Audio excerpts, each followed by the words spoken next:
Olá, boa tarde. Eu sou Vitória Sadi e a minha short bio, para quem quiser, eu sou economista, tenho PhD em economia pela University of Southern California, mestrado pela Fundação Getúlio Vargas aqui de São Paulo.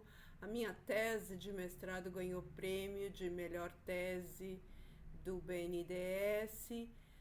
O modelo de teoria de jogos dessa tese foi usado para privatizar e vender o Banespa pro Santander. Logo em seguida eu fui para os Estados Unidos, trabalhei em diversas instituições financeiras em Nova York e depois em Londres, trabalhei no Citi em Londres, voltei para Nova York, decidi fazer meu PhD, terminei meu PhD na USC. Nesse período eu dei aula em California State University, em Long Beach, Loyola Marymount University e University of Southern California. Me mudei para Nova York e trabalhei como chefe da mesa de derivativos do JP Morgan Alternative Asset Management. Depois eu fui economista-chefe para a América Latina do Roubini Global Economics. Dei aula na New York University, na Stern Business School. Voltei para São Paulo e dei aula por 11 anos no INSPER. E aqui em São Paulo eu tenho a minha própria empresa de gestão de recursos no Brasil e fora, tá bom? E aí a proposta da nossa dessa live, desse mini curso na Econopedia é democratizar o conhecimento, dando para vocês alguns termos que são muito comuns no mercado financeiro, tá bom? Espero que vocês gostem. Um abraço, Vitória. Então, esse aqui é o glossário financeiro e econômico, tá certo? Tá na Econopedia, tá bom? Muito bem, então chegamos ao ponto. O primeiro termo, são 25 termos, o primeiro termo chama-se de rentabilidade. O que é rentabilidade? Rentabilidade é o retorno sobre o investimento, né? Então você investe num título, num fundo de investimento, vai te dar uma rentabilidade, ou seja, um percentual que você ganhou ou perdeu. A rentabilidade, ela pode ser pós-fixada, ou seja, você vai saber a posteriori, né? Ou pré-fixada, indexada a, por exemplo, índices de inflação, INPC, IPCA e tudo mais. Em geral, gente, a rentabilidade, ela é definida como um percentual e ela é definida, em geral, ao ano, tá bom? Então, essa é a ideia da rentabilidade. Aí a gente tem os dois grandes grupos de alocação. Você pode alocar o seu dinheiro em renda fixa, né? Renda fixa é uma modalidade de investimento. Ela é fixa, em inglês se chama fixed income, porque você sabe a priori quanto que você vai ganhar, né? E nesse sentido, o que é a renda fixa? Em geral, os títulos públicos são todos títulos de renda fixa. Tesouro Selic, IPCA+, são todos títulos de renda fixa. Cada um deles tem benefícios e características próprias. CDB é um outro tipo de renda fixa, tá bom? Tudo isso, esses títulos e essas especificidades da renda fixa, a gente dedica quase que 40% do curso de trading para explicar como pensar a renda fixa e por que você deve sempre alocar uma parcela do teu portfólio, do quanto você tem de dinheiro na renda fixa, tá bom? É algo mais seguro do que renda variável. Então, o outro bloco, a outra modalidade de investimento é chamada de renda variável. Variável porque o próprio nome diz, a gente não sabe, não pode prever o quanto a rentabilidade no futuro. E nesse sentido, gente, vocês em qualquer plataforma de investimento tem sempre lá, quer agrupar pelo grau de risco, do mais arriscado para o menos arriscado. Necessariamente, quanto maior for o grau de risco ou o risco de qualquer investimento, maior é o retorno e também maior é a chance de você perder. Né? Então, quanto maior é o risco, maior é o retorno e maior é a volatilidade, portanto, a chance de perda também aumenta, tá certo? Não tem retorno sem risco, isso um dado verdadeiro. Que é renda variável? Bolsa de valores, por exemplo, ação é renda variável, fundos multimercados são considerado renda variável, opção, obviamente, é renda variável. E a ideia da renda variável, eu vou repetir, a diferença é que você não sabe a priori quanto que vai ser o seu rendimento mensal ou anual, você não sabe, por isso que chama-se renda variável, né? Porque varia, tá bom? Aí, o terceiro termo é chamado de perfil do investidor. Quando você entra em qualquer plataforma de investimento, eles fazem algumas perguntas, o sistema te faz algumas perguntas para ver se você tem um perfil agressivo ou mais conservador. Então, ele te pergunta, você já investiu em opção? Você sabe o que é mercado futuro? Você sabe qual é a diferença entre renda fixa e renda variável. Enfim, faz um escaneamento de quem você é financeiramente para ver se você está apto a fazer investimentos arriscados.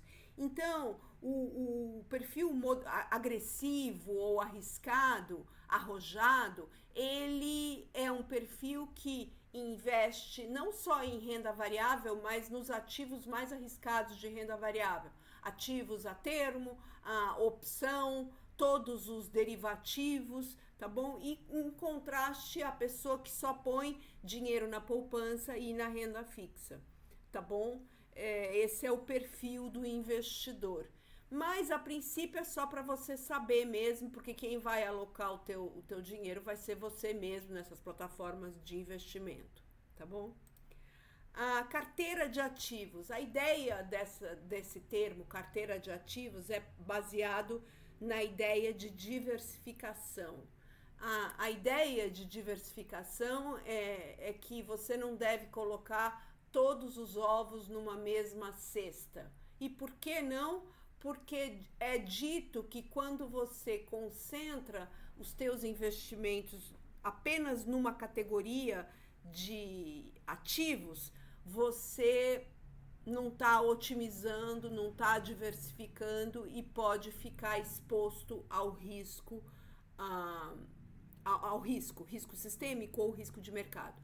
Então, essa ideia da carteira de ativos é muito difundida no mercado financeiro, dizendo que pelo menos uma parcela do seu dinheiro, do total do seu dinheiro, você deve diversificar. Então, suponha, você tem os agentes autônomos ou de investimento, eles sempre recomendam uma parcela em fundo de previdência, a outra parcela em fundos de renda fixa, uma outra parcela ainda um pouquinho mais arriscado num fundo multimercado, né? E aí, então, nesse sentido, você está diversificando a sua alocação.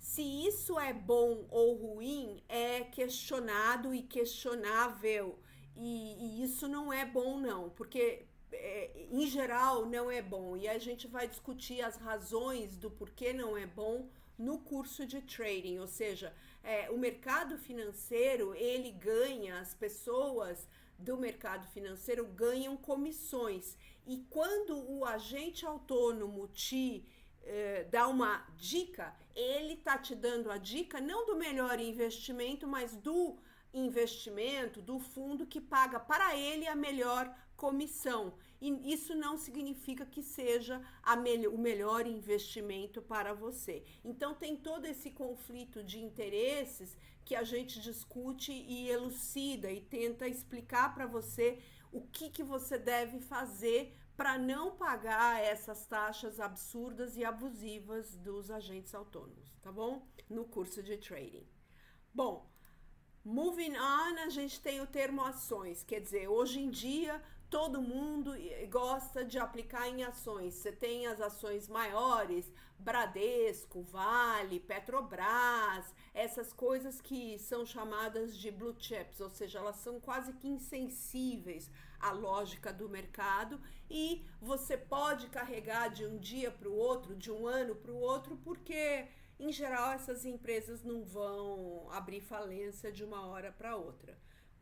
Agora, além dessas empresas grandes, você tem empresas pequenas, chamadas de small caps. Essas empresas, as ações dessas empresas, em geral, essas small caps, elas são baratas em relação a uma Petrobras, uma Vale. Agora, elas têm uma volatilidade, elas variam muito e ao comprar um tipo de ação pequena, de small caps, você tem que saber o que você está fazendo, porque senão você pode comprar, por exemplo, a ação das Casas Bahia. Casas Bahia, né, abriu o processo de falência. Muita gente comprou ações da Americanas. Caiu quase a zero. Então, muito embora a Americanas nunca tenha sido considerada small caps, as ações small caps, ela exige um conhecimento prévio, tá bom? Ações em qualquer parte do mundo é um investimento de renda variável e é um investimento que carrega um grau de risco significativo. Por isso, se você quiser entender mais de como fazer uma carteira de ações, faça o nosso curso de trading também, que a gente aborda, não só Brasil, mas Estados Unidos também, tá bom? E discute.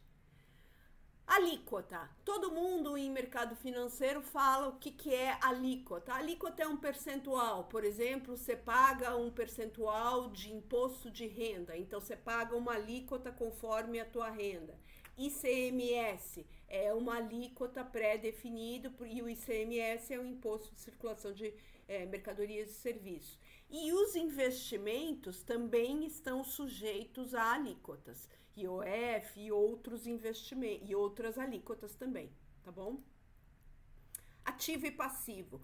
Pra gente, consumidor, a gente diz que o ativo, ele é algo que tem valor, pode ser atribuído algum valor, e o passivo é uma obrigação. Então, a gente tem ativos permanentes, bônus, ações, ativos fixos, prédios, terrenos, ativos diferidos. Por exemplo, pesquisa e projeto é um ativo que você tem, mas você só vai auferir os benefícios depois que você terminar. E o passivo é um gasto ou é uma obrigação que você tem com o outro. Passivo circulante, contas a pagar, né? Passivo de longo prazo, se você tem uma hipoteca, né? Resultado de exercício futuro que você pode adiantar ou não, mas isso também é um passivo, tá bom? Ativo é tudo que aumenta a tua renda e passivo é tudo aquilo que cai a tua renda, tá bom? Amortização é uma terminologia no mercado que a gente diz que a amortização é uma redução gradual da dívida, baseado em pagamentos periódicos, tá bom? Então, você está amortizando um pagamento e tal, você está reduzindo, e isso é algo pré-acordado entre credor e devedor. A corretora de valores. Quando você quer comprar um título, uma ação, quer investir num fundo de investimento, quer comprar uma opção, qualquer coisa que você queira fazer, hoje em dia, você tem que usar uma corretora de valores. Mas que corretora? Não interessa que corretora, você tem as maiores, XP, BTG, Rico, e outras menores que também já foram compradas por essas grandes como Necton, Nova Futura. Independente quem você escolher, a corretora de valores é pode ser corretora do próprio Itaú, corretora da próprio Bradesco, que é a Ágora. A corretora de valores, ela faz essa ponte entre o consumidor, nós, e o mercado financeiro. Ou seja, nós, pessoas físicas ou jurídicas, não temos acesso aos títulos, a todo esse conjunto de produtos do mercado financeiro.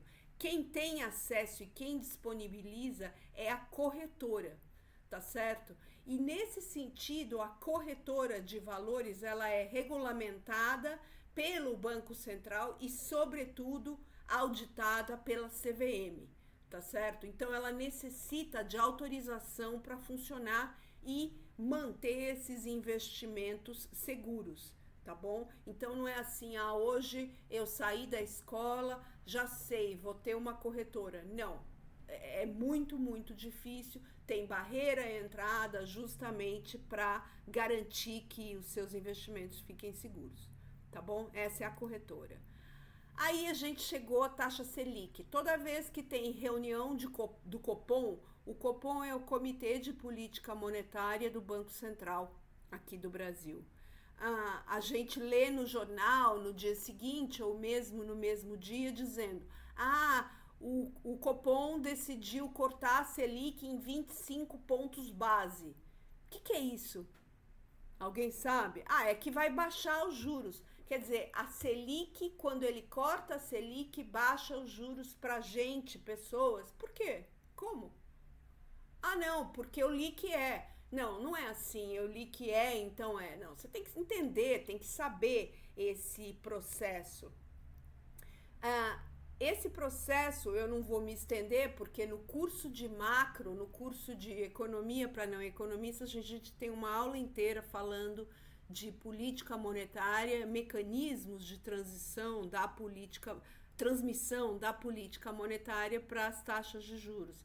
Mas o fato é, em síntese, a gente tem o sistema aqui no Brasil de metas de inflação, né? E esse sistema, ele fala, bom, a meta de inflação é tanto e tem que ser atingida, né? Senão tem punição e tudo mais. E aqui no Brasil, quem tenta atingir, ou o órgão que faz política para influenciar a meta de inflação é o Banco Central, ou seja, através da variação da taxa de juros chamada de taxa Selic, que é uma taxa cobrada pelos bancos para eles tomarem emprestado entre si, ou seja, uma taxa interbancária. Através da fixação da taxa Selic, a queda da Selic vai fazer o que? Vai reduzir, vai aumentar consumo e vai estimular o PIB. Então, a queda da Selic, ela em geral ocorre quando o Banco Central acha que pode ter uma perspectiva de recessão no sistema, acha que a meta de inflação já foi atingida, o sistema já está no centro da meta, então é possível você baixar a Selic para estimular a economia, tá bom? Então, a política monetária, através da fixação da taxa Selic, ela regula o PIB, regula o crescimento, regula a recessão do sistema e tudo mais, tá bom? Então, é fundamental que vocês entendam a taxa Selic também para efeitos de investimento também. Obviamente, a gente discute isso, mas também no curso de trading, quer dizer, para você comprar ou vender juros, você tem que saber para onde vai a Selic. Para você investir em renda fixa pré ou pós, você tem que saber para onde vai a Selic. Será que a inflação vai cair? Vai subir? Todas essas perguntas a gente responde nos cursos de economia para não economista e trading também, tá bom? CDI.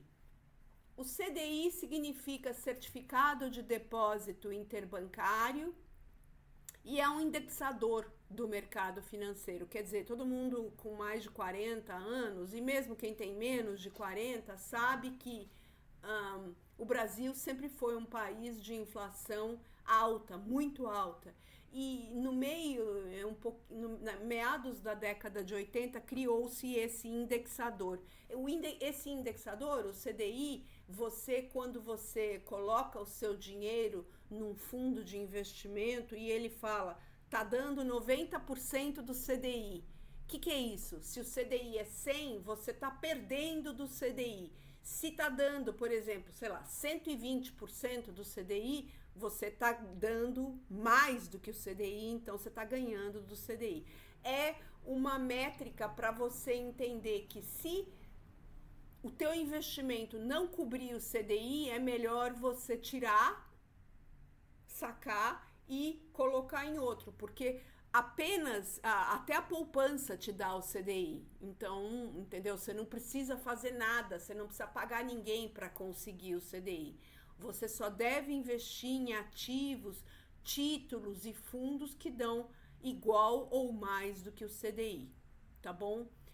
O valor ele é a Selic menos 0,10, mas ele segue a taxa Selic, tá bom? E ele é referência para CDB, vários fundos e tudo mais, você vai ver, dá dando 120% ou 90% do CDI, tá bom? O IGPM, como falei no slide anterior, a gente teve uma inflação de 2, 3 dígitos por muitos anos, mais de 20, 30 anos. E o IGPM foi criado nessa época. IGPM significa Índice Geral de Preços ao Mercado. Ele é calculado pela Fundação Getúlio Vargas do Rio e registra a inflação do país. Esse IGPM ele é baseado nos preços coletados entre os dias 21 do mês anterior e 20 do mês vigente. Isso aí é o mês de referência. Em geral, o IGPM é usado para contratos de aluguel, né, para indexar e atualizar os contratos de aluguel e outros tipos de contrato. É um índice, como qualquer outro índice. Aí a gente tem o IPCA, é um outro índice. IPCA ele é calculado pelo IBGE, chama-se Índice Nacional de Preços ao Consumidor Amplo. Então, o que é? Ele mede a variação, ele abrange famílias que têm rendimento entre 1 e 40 salários mínimos e em 13 regiões metropolitanas do país, tá bom? O IPCA é o índice oficial que é usado na meta de inflação aqui no Brasil, tá bom? É um índice de inflação que, enfim, é importantíssimo por causa do sistema de metas aqui no Brasil. A gente tem agora a ideia ou o conceito de lastro. O que é o lastro?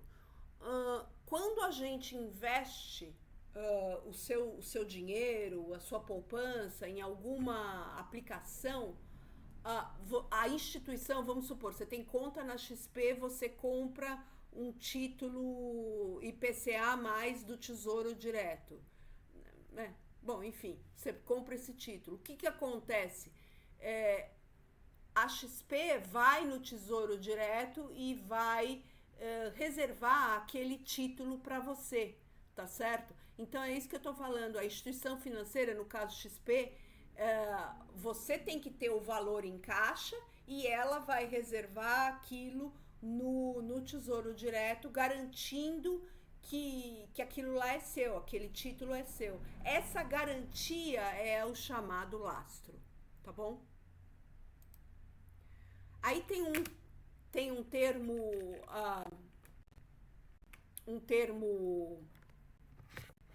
parecido, importante também, que é o chamado custódia. O que é a custódia? A custódia é um termo bastante usado no mercado financeiro que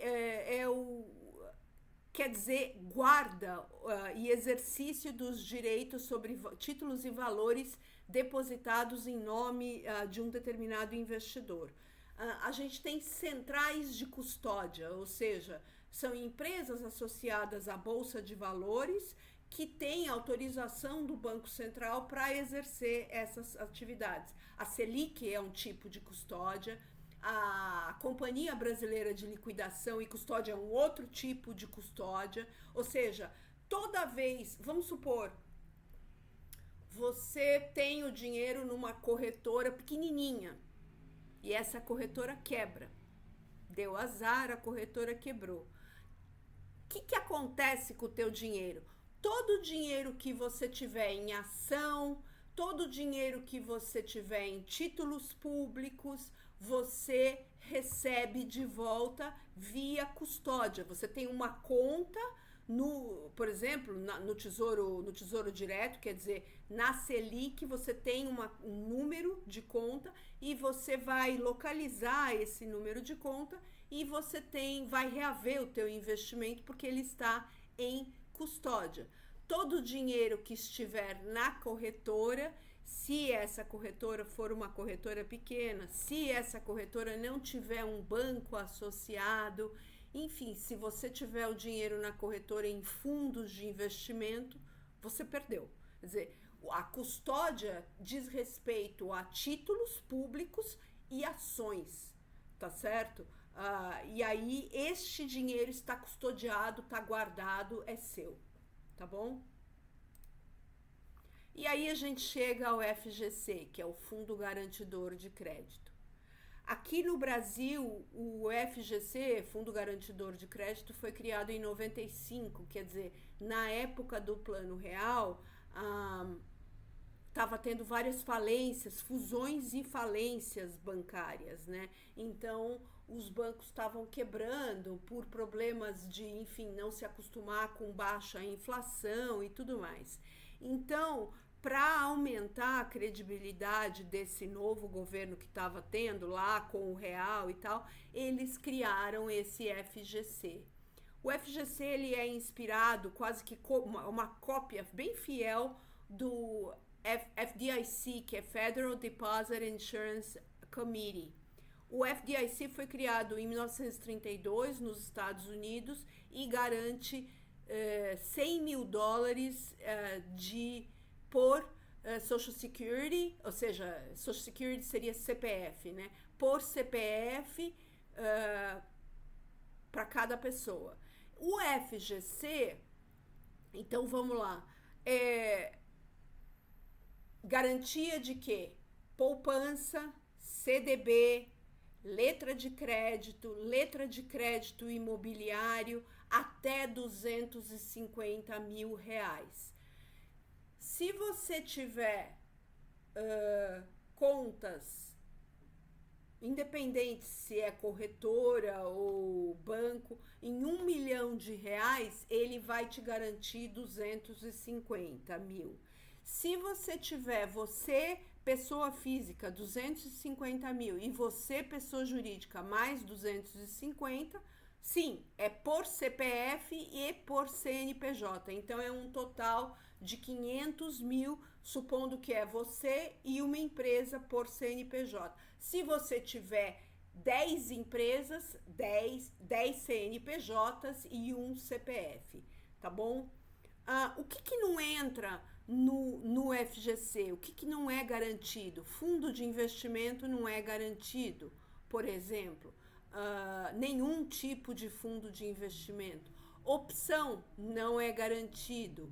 Ação não é garantido. O que é garantido são poupança, CDB, letra de crédito imobiliário e isso aí, esse FGC, cada banco do sistema financeiro contribui com 0,01% do total de depósitos, mensalmente eles contribuem, tá certo? E a ideia é garantir a estabilidade do sistema financeiro como um todo e proteger os investidores, tá certo? Da eventual quebradeira de corretoras e bancos, tá bom? Cotação. A cotação, gente, quando você tem dinheiro em qualquer plataforma de investimento, repito de novo, XP, BTG, o Itaú, o próprio Nubank tem uma plataforminha péssima, mas tem. O que acontece? Vai ter sempre cotações, os ativos, ações, fundos, títulos do tesouro, CDB, eles variam diariamente. E a cotação é um valor estipulado, entendeu? Dado pelo mercado, que varia minuto a minuto. O mercado aqui no Brasil, ele abre por volta de 10 e fecha às 6 horas da tarde. E nesse intervalo, ele varia a cada momento, conforme as notícias aqui fora, aqui dentro, se é feriado, se não é, enfim. É isso, são cotações, tá bom? Varia a cada minuto. Sábado e domingo eles fecham. A CETIP é um outro tipo de custódia. CETIP significa Central de Custódia e de Liquidação Financeira dos Títulos, tá bom? Todos os títulos de renda fixa, eles são custodiados, eles ficam guardados na CETIP, tá certo? E liquidação também, tá bom? Come cotas é outro termo, sei lá, meio bobo do mercado financeiro, mas existe. É a ideia que o imposto de renda aqui no mercado financeiro, ele incide, é uma antecipação do recolhimento do imposto de renda. A cada 6 meses, o sistema de come cotas, ele recolhe as cotas dos fundos de investimento em alíquotas que vão de 15% a 20%, tá certo? E essa cobrança ocorre no último dia de maio e no último dia de novembro. Então, a gente tem que levar em conta esse valor para calcular a rentabilidade líquida do investimento, já que o come cotas, ele tira, né? Ele come o valor da tua cota, ele reduz, né, o valor da tua cota, só isso. Liquidez. A liquidez é interessante e é um conceito que existe em economia, finanças e tudo mais. A liquidez é um conceito, então é quão rápido você pode traduzir ou transformar o que você tem em cash, em dinheiro, sem que tenha perda. Quanto mais rápido for esse processo, maior é a liquidez daquele ativo, né? Então, um exemplo, um título de alta liquidez, por exemplo, é o Tesouro Selic. Você pode resgatar, ou seja, receber o dinheiro de volta em um dia útil, sem que tenha rentabilidade negativa ou qualquer outra coisa. Tem 2 tipos de liquidez, gente. Primeiro, liquidez é a liquidez diária ou a liquidez no vencimento, tá bom? A liquidez diária, a gente diz que é D mais 0 ou D0, quer dizer, é diário, você pode pedir e um pouquinho, sei lá, em 3, até 6 horas o dinheiro está na tua conta. A liquidez no vencimento, você não pode retirar o seu capital antes do prazo do final do investimento. A gente autônomo adora a ideia de COI, ou de fundos imobiliários, e aí eles te dão uma rentabilidade elevada e tudo mais. Só que, apesar de elevado, você tem que manter o teu dinheiro lá por muito, muito tempo e, portanto, se você tirar antes do final, você paga uma penalidade e nesse sentido é um problema. Mas é o conceito de liquidez apenas no vencimento, tá bom? Volatilidade, gente. Volatilidade é quanto um ativo, qualquer ativo, ação, opção, qualquer ativo varia, tá certo? A ideia da volatilidade. Por que volatilidade é um conceito tão importante em mercado financeiro? A gente diz que tem ativos mais arriscados e menos arriscados. Em geral, via de regra, quanto mais volátil for um ativo, mais arriscado será esse ativo e, em geral, maior é a rentabilidade deste ativo. Então, vou dar um exemplo de um ativo extremamente arriscado, cuja volatilidade é extremamente alta. Hashdex é um índice de criptos, né? Chama Hashdex. No curso de trading eu explico mais como fazer e o que é esse índice. Mas, de todo modo, o Hashdex ele se baseia no preço da Bitcoin e ele é extremamente arriscado, ou seja, possui uma volatilidade alta.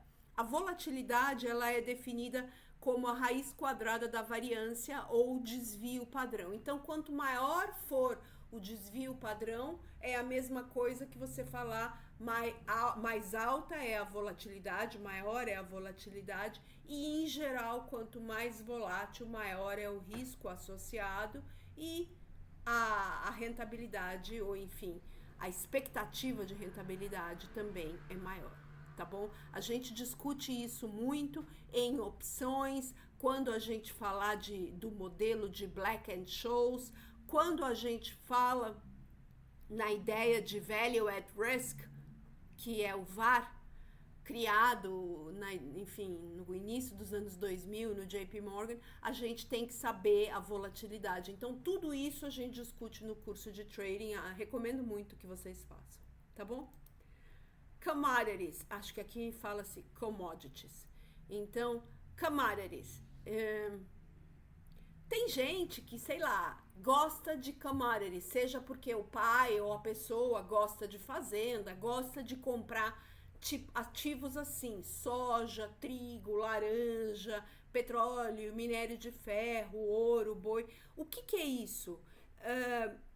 São ativos, esses ativos, eles são produzidos em qualquer parte do mundo. Você vai comprar soja aqui, soja na Argentina ou na China, independente do lugar, a soja como commodity, ela é negociada ao preço da Bolsa de Valores de Chicago. Então, o preço de uma commodity, ela é homogêneo, não varia em lugar nenhum do mundo e ela é determinado no mercado internacional, tá bom? Um dos maiores leading indicators, quer dizer, indicador antecedente de crescimento do mundo, é ocorre quando a soja, trigo, enfim, há um aumento do preço das commodities no mercado internacional, significando ou sugerindo que está havendo um boom de consumo por qualquer razão e Brasil e outros países exportadores de commodities estão exportando mais, tá bom? Então é importante, é um drive, é um indicador de crescimento econômico, é extremamente importante entender a lógica disso, que a gente discute no curso Economia para Não Economistas. Alavancagem. Gente, alavancagem o que é a alavancagem? Em termos gerais, ela serve para fazer investimentos com valores maiores do que você teria sozinho. Suponha, é um recurso disponível, bastante utilizado na renda variável. Por exemplo, você acha que a ação da Petrobras, por qualquer motivo, vai triplicar de valor. Você quer comprar R$1 milhão em ação da Petrobras. Como que você pode fazer isso? Você pode ir na sua corretora e fazer day trade disso. A corretora te dá, ao fazer day trade, você não precisa ter o valor cheio. Ou se você quiser carregar essa ação por muitos dias, você pode tomar emprestado num banco e tudo mais. Mas a ideia é que alavancagem é um conceito que existe e foi criado para o mercado futuro. Então, no mercado futuro é um mercado alavancado. O conceito de alavancagem a gente vai especificar e esmiuçar mais quando a gente tratar de trading. mas mercado futuro é um mercado alavancado, opção é alavancada, logicamente, mercado a termo ele é alavancado. Eu tô falando aí mercado, mini índice ou mini dólar, que são futuros aqui do Brasil, também é alavancado. Ação, se você quiser também, você pode se alavancar usando ação.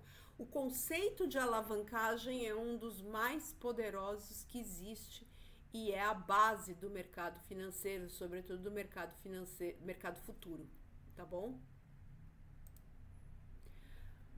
Marcação a mercado, em inglês é market to market.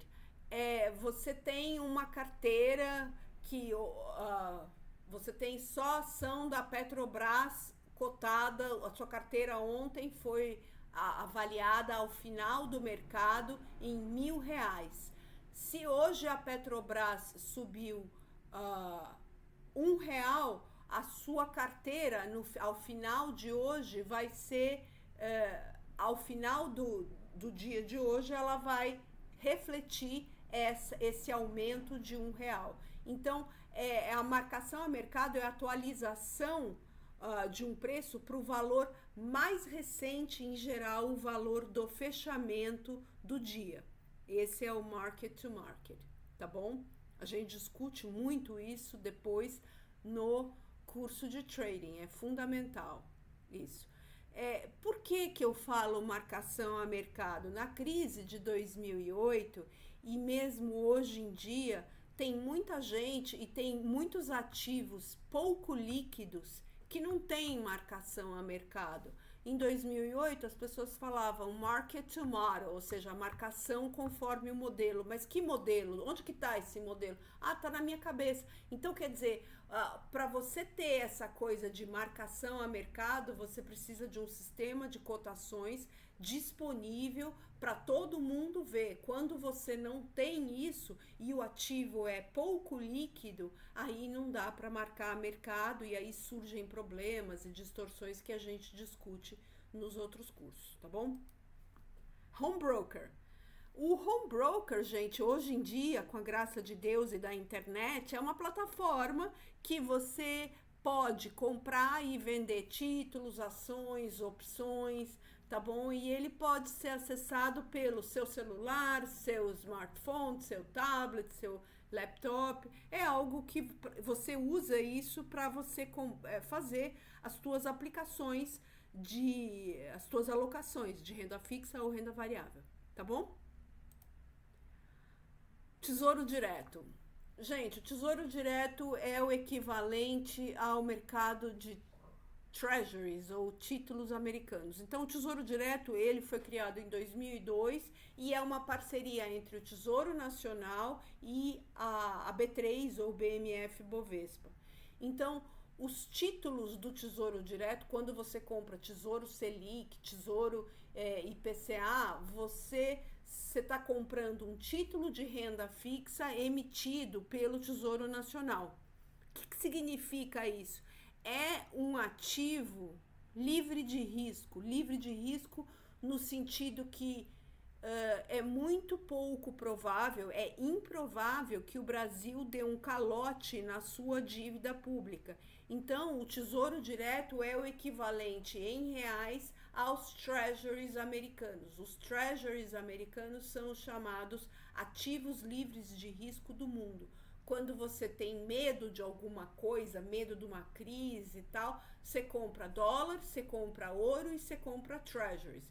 Mas suponha que você não queira comprar treasuries porque você não tem dólar, o que você vai fazer? Você vai comprar títulos do Tesouro Direto. É o ativo livre de risco, ou enfim, pouco arriscado que ativos pouco arriscados que a gente tem disponível aqui no Brasil é o Tesouro Direto. Ele tem várias vantagens, eu não trabalho no Tesouro Direto, mas ele tem várias vantagens, não paga corretagem, a corretagem é baixa, a gente discute mais sobre isso no curso de trading, tá bom? Benchmark. O benchmark é um padrão, então assim, aqui no Brasil, o benchmark, tem vários benchmarks, mas o mais usual é o chamado CDI. Quando você põe seu dinheiro num fundo de investimento, ele cobra duas taxas. A taxa de administração, que em geral é 2% do total que você investir por ano, e 20% daquilo que exceder o CDI.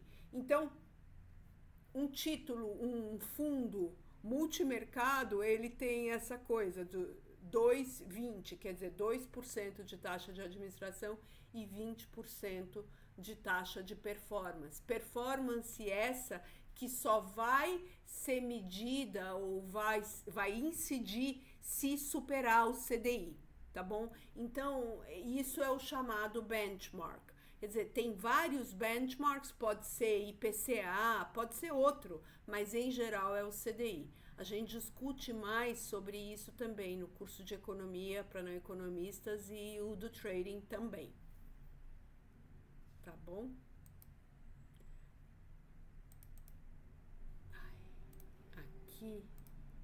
Aqui, então é isso. Muito obrigada.